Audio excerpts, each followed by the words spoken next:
రైతుల కష్టం ఒడవని ముచ్చట్నేనుల్లా ఎప్పుడు ఏదో తిప్పలైతేనే ఉంటది. ఇత్తనాలు కొన్న కాంచెల్లి పంట చేతికొచ్చేదాకా రందితోనే ఉంటారు. అప్పులు చేసి పెట్టుబడి పెట్టుడు, పురుగుల మందులు కొట్టుడు, కలుపు తీపిచ్చుడు సొంత బిడ్డ లెక్కనే చూసుకుంటారు. అట్లిట్లా చేసి పంట చేతికొస్తే మార్కెట్ కు పోయినాక అడ్డికి పౌషేరు అడుగుతుంటారు. సరే ఎంతకో కొంత కమ్ముదామంటే ఇగో గీ తిప్పల మూటలతోని పొద్దుగాల మార్కెట్ కు వచ్చిన పత్తి రైతులకు పరేషాన్ పట్టుకుంది. పత్తి కొనుడు బంద్ పెట్టిండ్రు. మరి సెంటరోళ్ళ కిందుండే CCI కొత్త రూల్ పెట్టిందట. అదేందో వ్యాపారులే చెప్తారు ఇనుండ్రి.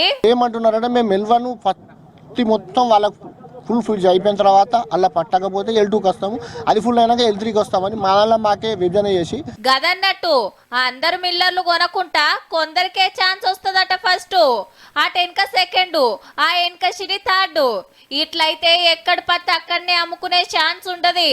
ఏ మిల్లుకు పర్మిషన్ ఉంటే ఆడికి పోవాల్సిందే. చల్ గిట్లయితే మా బిజినెస్లు నడవాయని మనోళ్ళ మాట. అన్ని మిల్లులు నడిపితే రైతులు అన్ని మిల్లులలో పోతారు, ఫ్రీగా దించుకుంటారు, ఫ్రీగా అమ్ముకుంటారు. మా మీద తుపాకీ పెట్టి వాళ్ళని కాలుస్తా ఉన్నారు. అరే ఏదన్నా ఉంటే వాళ్ళు మీరు చూసుకోవాలి గాని నడిమిట్లా మమ్ములను తిప్పలు పెడితే ఎట్లా అని రైతులు గరమైతుండ్రు. ఆడాడ ధర్నాలు సుతా నడిచినాయి. CCI బస్తాలు కొట్టలేదు, కుళ్ళ పత్తి కొంటుంది, ఖరీదాలు కొనడానికి తప్పే ఉన్నది. ఇవాళ మొత్తం మార్కెట్ బంద్ చేసి ఏదో CCI ఏదో మాకేదో చేస్తుందని చెప్పి మరి ఖరీదాలు దీన్ని బంద్ పెట్టిల్లు. ముచ్చట తెలిసి ముఖ్యమంత్రి సారు, వ్యవసాయ మంత్రి సారు సీరియస్ అయినరు. రైతులను తిప్పలు పెడితే ఊకోం, ఎమ్మటే కొనాలని ఆర్డర్ వేసిండ్రు.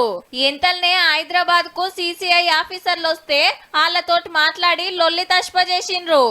ఇక ఎమ్మటే పత్తి కొనుడు చాలైంది. తెల్ల బంగారం పండించుడే కష్టం ఉందంటే కొనటానికి కూడా కొర్రీలు పెట్టబట్టిరి.